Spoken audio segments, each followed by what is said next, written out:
करोड़ों रुपए की चोरी के मामले में पकड़े गए गैंगस्टर विकास लगरपुरिया की कहानी देश के हर युवा को सीख देती है, जो अपना रुतबा और खौफ कायम करने का सोचता है और इसके लिए वो जुर्म की दुनिया में दस्तक देता है।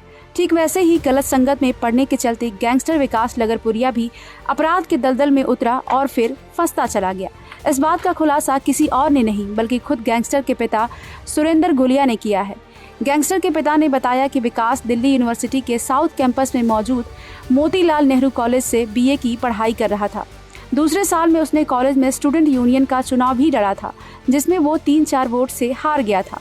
चुनाव में हुई हार के बाद वो कई दिनों तक मायूस रहा और फिर उसने कॉलेज की पढ़ाई बीच में ही छोड़ दी। इसके बाद विकास की शादी 2016 में गुरुग्राम के दौलताबाद गाँव में हुई थी। इसके साथ ही गैंगस्टर के पिता सुरेंद्र गुलिया ने इस बात का भी खुलासा किया कि विकास ने दिल्ली पुलिस में सिपाही पद की भर्ती दी थी।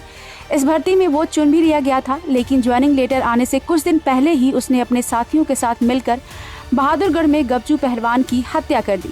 यदि वो उन दिनों गलत संगत में न पड़ता तो आज दिल्ली पुलिस का जवान होता। संयोग से पहलवान की हत्या के करीब 10 दिन बाद ही घर पर ज्वाइनिंग लेटर आ गया था। फिलहाल विकास के 2 बेटे भी हैं। बड़ा बेटा 3 साल का है और छोटा बेटा 1 साल 8 महीने का है। बता दें कि विकास के पिता सुरेंद्र गुलिया दिल्ली वन विभाग में सब इंस्पेक्टर के पद पर हैं और हाल ही में उन्होंने वीआरएस के लिए अप्लाई किया है। हालांकि अभी विभाग ने उन्हें आधिकारिक तौर पर वीआरएस नहीं दी है। मीडिया रिपोर्ट्स के अनुसार पूछताछ में पता चला है कि वारदात की प्लानिंग से लेकर वारदात कराने और फिर रुपए ठिकाने तक पहुँचाने तक वो सभी के संपर्क में था।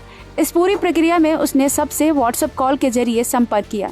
जब उसे फ्लैट में कैश के बारे में पता चला तो उसने इसे चोरी कराने की प्लानिंग शुरू कर दी। इसमें उसने दिल्ली और आसपास मौजूद शूटरों से बात करनी शुरू किया। फिर उसने अपने ही गांव के दिल्ली पुलिस के स्पेशल सेल में तैनात एएसआई से संपर्क किया। उसने बताया कि करोड़ों रुपए की कैश की चोरी कर रहा हूँ, तुम्हें मेरे लड़कों के आगे अपनी कार रखनी है ताकि कहीं नाके पर चेकिंग हो तो तुम उनकी मदद करा सको। साथ ही प्लान के अनुसार फ्लैट से कैश चोरी की वारदात को अंजाम दिया गया। वहां ये कैश से भरे बैग अन्य कारों में आए लोगों के हवाले कर दिया गया। इस दौरान लगरपुरिया 10 से अधिक लोगों से व्हाट्सएप कॉल के जरिए लगातार जुड़ा रहा। बहरहाल विकास पुलिस रिमांड पर है। उम्मीद है पूछताछ में उससे कई और खुलासे होंगे। ब्यूरो रिपोर्ट, क्राइम तक।